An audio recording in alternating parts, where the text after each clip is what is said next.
Kali ini kita memulai dengan mengamplifikasi atau mentoakkan pengeras suara dari 7 pemimpin Afrika yang mengatakan mudah-mudahan Perang Dunia Ketiga di Eropa benar-benar terjadi. Mengapa mereka mengatakan hal tersebut? Memang kalau perang dunia, Afrika akan jadi untung. Lepas dari jajahan Eropa, kok Indonesia nggak ikut teriakan perang yuk perang ya? Apa Indonesia tidak pernah siapkan grand plan menjadi negara besar dengan momentum perang di Eropa? Lalu kita kali ini juga membahas macam-macam bentuk perang yang terjadi berbarengan dengan perang di Ukraina.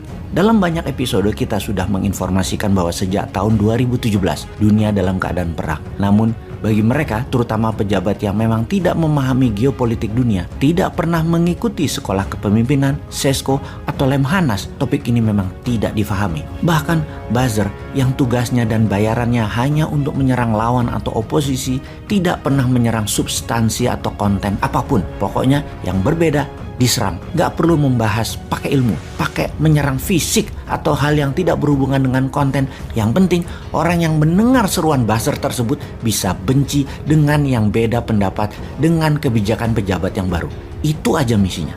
Misalnya, Bosman mengajukan konsep printing money berbasis produksi, maka buzzer hanya menyerang anak yatim. Tahu apa itu Bosman? Atau ilmunya baca doang kok sok-sokan bicara ekonomi, doktor bukan, profesor bukan. Itu masalah buat Bosman? Ya enggak lah, kita enggak pernah repot-repot mengatakan sesuatu kepada buzzer seperti peribahasa lebah tidak akan pernah mengatakan kepada lalat bahwa madu lebih enak dari tai. Kembali ke dunia dalam keadaan perang. Kencang di tahun 2017 kita mengingatkan sekarang dalam keadaan perang waktu itu. Maka mengatur negara haruslah dengan war mode. Mengatur ekonomi juga dengan war mode. Bahkan kita ingatkan dengan buku The Economist at War, Alan Bollard penciptanya, sebagai salah satu contohnya. Namun otak sederhana memang mengartikan perang itu adalah dar der dor. Dan bahkan pejabat yang serba bisa mengatakan 40 tahun lagi Indonesia itu tidak akan perang.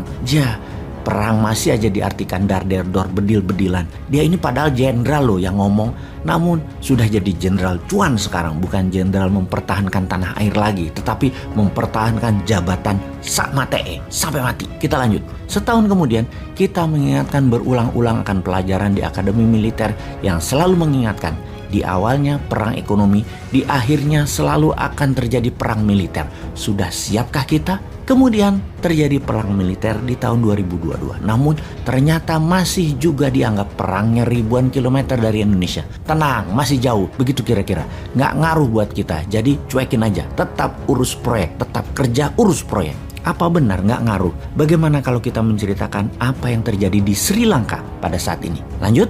Kita mulai dengan seorang politikus kawakan di Sri Lanka bernama Mahinda Rajapaksa yang menguasai Sri Lanka sejak tahun 2005. Jabatan presiden kemudian jadi Perdana Menteri bolak-balik disandangnya. Bahkan kali ini sejak tahun 2019, saudara kandungnya Gotabaya Rajapaksa terpilih menjadi presiden Sri Lanka. Mahinda kemudian dilantik menjadi Perdana Menteri lagi. Jadi saat ini ada 5 orang bernama Rajapaksa di jabatan pemerintahan di Sri Lanka.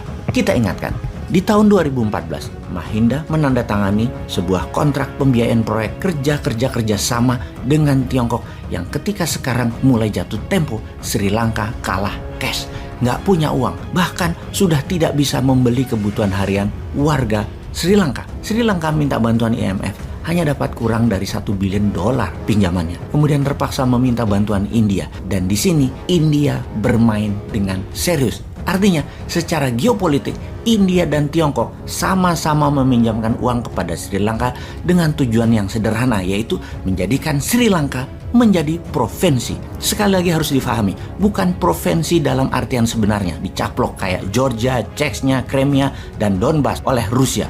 Bukan, dijadikan provinsi artinya mengikuti kebijakan India atau kebijakan Tiongkok atas semua kebijakan ekonomi yang dibuat oleh Sri Lanka. Yang artinya sesungguhnya adalah pasti yang untung adalah Tiongkoknya atau pasti yang untung adalah Indianya dengan menggunakan Rajapaksa sang pejabat sebagai agen Tiongkok atau agen India. Dua negara Tiongkok dan India ini ibarat Soviet dan NATO sekutu barat Amerika di zaman Perang Dingin. India dan Tiongkok sama, perang di mana-mana. baik fisik di utara India, daerah Kashmir hingga perebutan Nepal. Kebijakan ekonomi saling serang dan saling kuat-kuatan sebagai negara produsen. Gak ada barang Tiongkok di India yang tidak dipajaki tinggi. Begitu juga sebaliknya, tidak ada barang India yang ke Tiongkok tidak dipajaki. Sekarang keduanya berebut Sri Lanka. Posisi Sri Lanka yang strategis, penghubung Asia Barat dengan Asia Timur secara maritim sangat penting bagi dua negara. Tiongkok memerlukan pelabuhan utama di mana ketika Selat Malaka penuh, mereka bisa pakai kanal Kra Thailand dan memiliki hub semuanya, yaitu hub kargo di Sri Lanka. Demikian juga India yang menganggap Sri Lanka adalah buffer country, ibarat Ukraina di mata Rusia yang akan dicaplok NATO. Geostrategi kedua negara India dan Tiongkok memang matang. Namun sekarang Raja Paksa sedang ditekan oleh kebijakannya yang termakan oleh proyek dan uang Tiongkok, di mana tidak bisa membayar plus harga naik di dunia membuat bukan saja mahal barang-barang seperti bensin, minyak goreng, susu, tepung, beras, tetapi barang-barang tersebut langka, tidak ada, hilang. Kayaknya ini semua kenal ya kita ya. Mudah-mudahan pada paham.